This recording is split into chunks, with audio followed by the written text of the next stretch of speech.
Hola, en aquest vídeo anem a parlar sobre la llei de gravitació universal.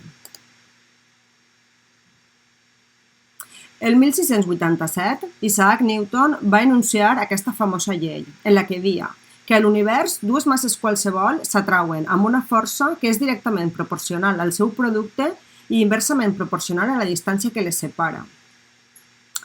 La llei ve descrita per aquestes fórmules. Així podem veure per una banda la fórmula vectorial i per una altra banda la fórmula del mòdul.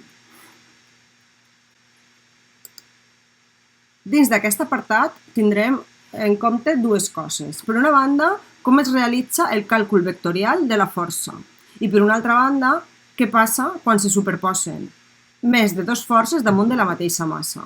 La teoria ens diu que la força gravitatòria amb què una massa m actua sobre una altra m' és independent de la presència d'altres masses i de la força amb què aquestes actuen sobre m'.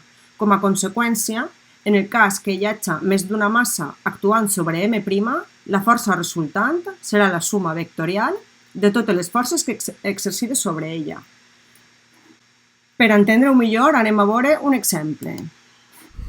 L'exemple que anem a veure ens diu que tenim una massa M1 d'un quilogram que es troba en un punt O 00 i una altra massa M2 de 2 quilograms que es troba en el punt B 20. Si col·loquem en el punt C 21 una tercera massa M3 de 3 quilograms, quina força suportarà per efecte de l'acció simultània de les altres dos? Aleshores, el primer que faig és representar en la gràfica les dades. Ens diu que en el punt O, que és 00, tinc M1, un quilogram. En el punt B, 20,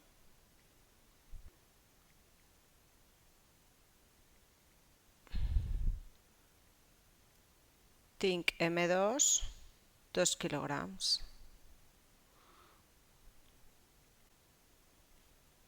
I en el punt C, 21,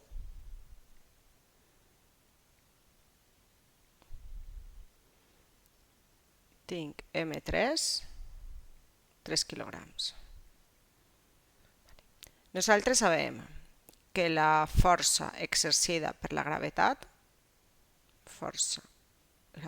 és igual a menys la constant de gravitació universal per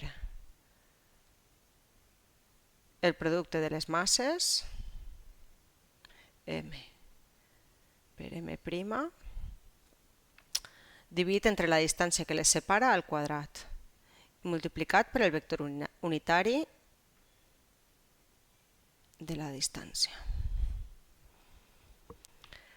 Aleshores, el que tenim que fer és calcular la força exercida per la massa 1, que serà proporcional a les masses i en la direcció d'atracció des de M3 fins al centre de M1,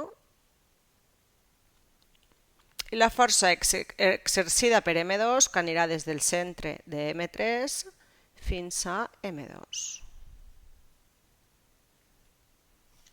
Vale? Per a fer-ho, què he de fer?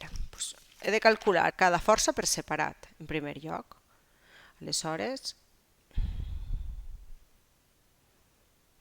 per a calcular F1, el que hauré de fer serà calcular quin és el vector 0, C, que serà igual al punt C, 2, 1, menys el punt 0, 0, 0. Això serà igual a 2, 1. A continuació, he de calcular R1, que serà el mòdul del vector OC, que serà igual a l'arrel quadrada de la primera coordenada al quadrat és la segona al quadrat, que serà igual a arrel de 5. I finalment calculé el vector unitari, que serà el vector OC dividit entre el seu mòdul, és a dir, serà 2 dividit entre arrel de 5 i 1 dividit entre arrel de 5.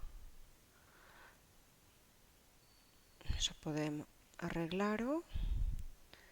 2 arrel de 5 dividit entre 5 i arrel de 5 partit per 5. A continuació hem de calcular la força 1.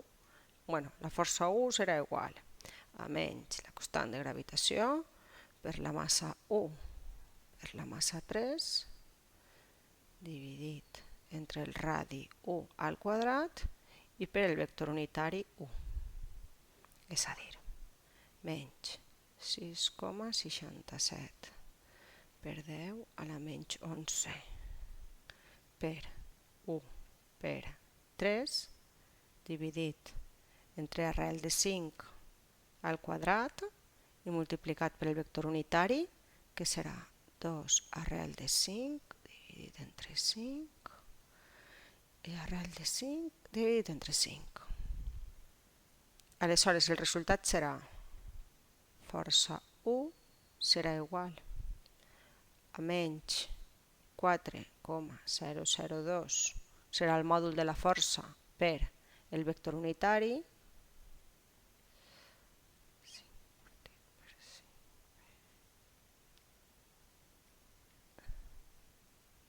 que serà igual a menys 3,58 per 10 elevat a menys 11 1,79 per 10 elevat a menys 11. Podeu veure que he reorganitzat coses per a que me capien i ara vaig a calcular la força 2. La força 2 hauré de calcular el vector BC. BC serà igual a 2, 1 menys 2, 0. Per tant, serà igual a 0, 1. El mòdul del vector 2 serà igual a l'arrel de 0 al quadrat més 1 al quadrat, que és igual a 1. I el vector unitari, que serà igual al vector BC dividit entre el mòdul de BC, però que serà 0, 1 dividit entre 1, doncs serà igual 0, 0, 1. Ara anem a calcular la força. La força en 2 serà igual a menys la constant de gravitació per la massa 2 per la massa 3 dividit entre el radi 2 al quadrat i multiplicat per el vector unitari 2. És a dir, que si substituïm les dades en la fórmula ens dona 6,67 per 10 elevat a menys 11 per 2 per 3 i dividit entre 1 al quadrat i multiplicat per el vector unitari, que és 0,1. El resultat serà F2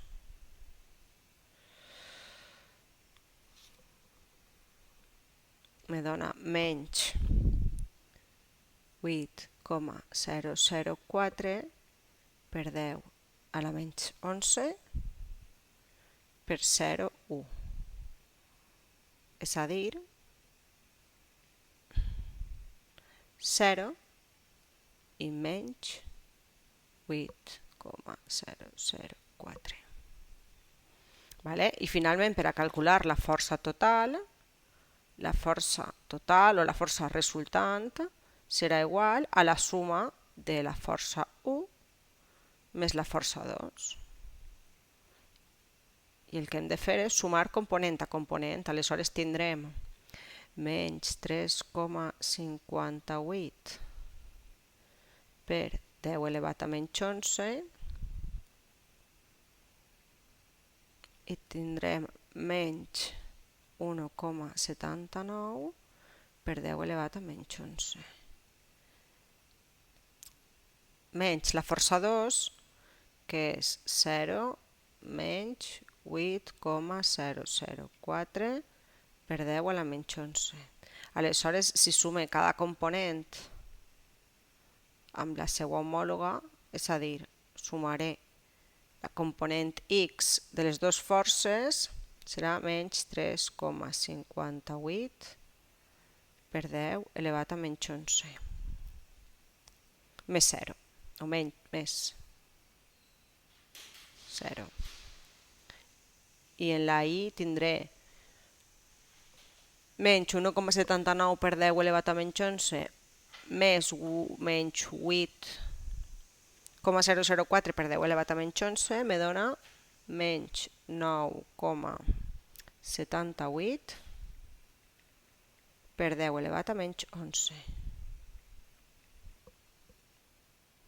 Aleshores, el resultat que me demana, que és quina força suporta la massa 3 per efecte de les altres dos, serà este, força resultant, i donem la component x i la component y.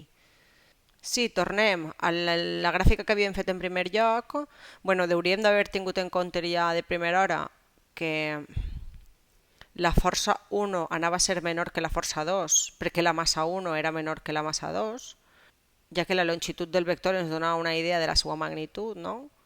Aleshores, la força 1 hauria de ser més curta, la força 2 més llarga, i la força resultant serà la suma d'aquestes dos. Si faig la suma vectorial de les dos, doncs me quedarà una cosa així.